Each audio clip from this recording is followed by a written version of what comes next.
نحمد نصلی علی رسول الکریم اما بعد فاعوذ باللہ من الشیطان الرجیم بسم اللہ الرحمن الرحیم۔ السلام علیکم معزز سامعین، دیسی لیب میں خوش آمدید۔ سامعین، آج کا ہمارا موضوع ہے برج قوس والوں کی کیسی شادی ہوگی، ان کی شادی میں کیا کچھ ہونے والا ہے، کیا ان کی شادی لگژری شادی اور خوشی برا شادی ہوگی، یا ان کی شادی میں کوئی پرابلم، مسئلے، مسائل، پریشانیاں آئیں گی، یا ان کی شادی بالکل چپکے سے ہوگی۔ تو سامعین، ویڈیو شروع کرنے سے پہلے اگر اب تک آپ لوگوں نے دیسی لیب سبسکرائب نہیں کیا ہے تو ابھی ریڈ بٹن پر کلک کر کے سبسکرائب کر لیں اور ساتھ ہی گھنٹی پر پریس کر لیں تاکہ ہماری ہر آنے والی ویڈیو کی نوٹیفیکیشن آپ تک پہنچتی رہے گی۔ سامعین، برج قوس کے حامل افراد اگر ایڈونچر پسند نہ ہو تو کچھ نہیں ہوتے۔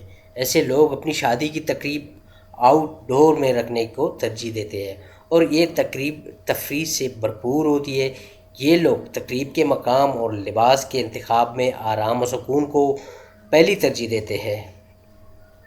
سامعین، اگر یہ ویڈیو آپ لوگوں کو اچھی لگی ہے تو دیسی لیب سبسکرائب کرنا نہ بھولیے گا۔ شکریہ۔